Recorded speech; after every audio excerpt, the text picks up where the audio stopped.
Hi, I'm Sheila Cunha, your 2022 BASE President.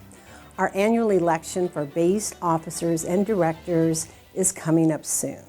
This year we have multiple contested races, including 2 candidates for President-elect and 2 candidates for Treasurer. In addition to voting for next year's leadership, you will also be voting on some changes to the BASE bylaws. To learn more about the candidates running for office, please visit baese.org/election-2022. Again, baese.org/election-2022. The election begins Friday, June 10th and ends at 2 p.m. on June 24th. Look for an email from BASE with instructions on how to vote online. This election is your chance to have a voice in your association. Please encourage all BASE members that you know to vote. Thank you.